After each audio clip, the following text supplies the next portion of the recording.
রাত পেরোলেই আগামীকাল কৌশিকী অমাবস্যা। আর এই কৌশিকী অমাবস্যায় বীরভূমের তারাপীঠে কয়েক লক্ষ ভক্তের সমাগম ঘটে। দূর দূরান্ত থেকে সাধুসন্তরা এসে এই কৌশিকী অমাবস্যায় তারাপীঠের হোমযজ্ঞ করে থাকেন। কোনো রকম যাতে কোনো বিশৃঙ্খল অবস্থার সৃষ্টি না হয় তার জন্য প্রশাসনের তরফ থেকে কড়া নিরাপত্তার ব্যবস্থা করা হয়েছে। যেহেতু এই কৌশিকী অমাবস্যায় তারাপীঠে কয়েক লক্ষ ভক্তের সমাগম ঘটে, তাই প্রশাসনের তরফ থেকে কড়া নজরদারি ও নিরাপত্তার এবং কোনো রকম যাতে কোনো প্রখর যানজট সৃষ্টি না হয় তার জন্য আজ তারাপীঠে প্রেস মিট করলেন বীরভূম জেলার পুলিশ সুপার রাজনারায়ণ মুখোপাধ্যায়। এই অমাবস্যার দিন যাতে কোনো অটো বা কোনো গাড়ির ভাড়া বেশি না নেয় সেটা নিয়েও জানান তিনি। আসন্ন কৌশিকী অমাবস্যায় আঁটোসাঁটো নিরাপত্তার বলয়ে মুড়ে ফেলা হচ্ছে গোটা তারাপীঠ। তারাপীঠে অতিরিক্ত 200 সিসি ক্যামেরা, মহিলা তীর্থযাত্রীদের জন্য থাকবে উইমেন্স টিম। আগের দিন বিকেলে থেকেই অটো ও ট্রেকার বাদে অন্যান্য যানবাহন প্রবেশে নিষেধাজ্ঞা থাকবে। গত বছর কৌশিকী অমাবস্যার তিথিতে আগের দিন সকাল 8টা থেকেই পুণ্যার্থীদের প্রাইভেট গাড়ি তারাপীঠে প্রবেশ করতে দেয়নি পুলিশ, যার জেরে এবার যাত্রী সমাগমে ভাটা পড়ায় আশঙ্কা প্রকাশ করছেন হোটেল মালিকরা। এবছর আগামী সোমবার ভোর 5টা নাগাদ কৌশিকী অমাবস্যার তিথি শুরু হবে, থাকবে পরের দিন সকাল 6টা 29 পর্যন্ত।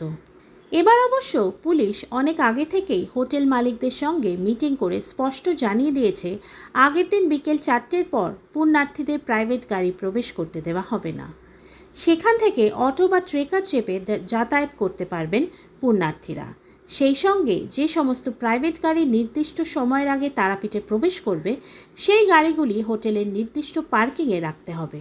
রাস্তার ধারে গাড়ি দাঁড় করানো থাকলে প্রশাসন ব্যবস্থা নেবে।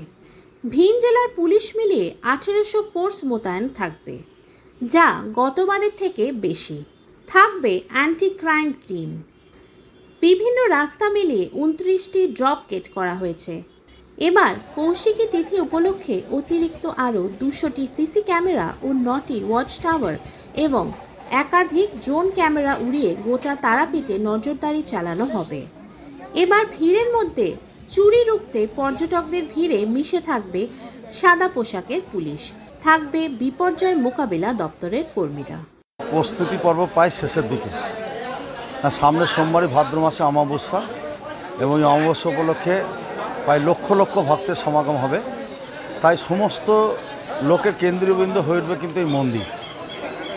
তাই এই মন্দির চত্বরে নিরাপত্তা ব্যবস্থার পাশাপাশি আমরা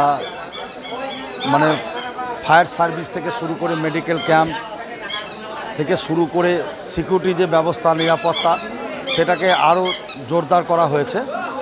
CC camera, metal gate, metal detector, নিরাপত্তার দিকে যা যা দরকার আমরা কিন্তু সেটা পর্যাপ্ত পরিমাণে গতবারের থেকেও সেগুলো কিন্তু আমরা আরও বেশি জোর দিয়েছি এবং পুরো মন্দির চত্বর আলোর ফুল দিয়ে সাজানো হচ্ছে।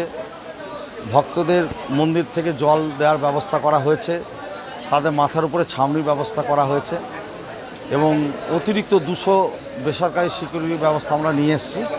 প্রায় 300 মতো নিরাপত্তা রক্ষী থাকবে আমাদের মন্দিরের নিজস্ব। তা সব দিক থেকে প্রস্তুতি প্রায় শেষের দিকে।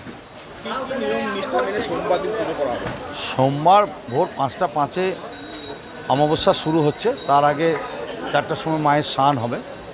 স্নানের পরে 5টা 5 পরে স্নান হওয়ার পর মঙ্গল আরতি হয়ে কিন্তু অমাবস্যা সময়তেই মন্দির খুলে দেওয়া হবে এবং সেটা তো ভোগের সময় কিছুক্ষণ বন্ধ থাকবে। রাত্রিতে মাকে রাজবেশে স্বর্ণালঙ্কার দিয়ে সাজানো হবে।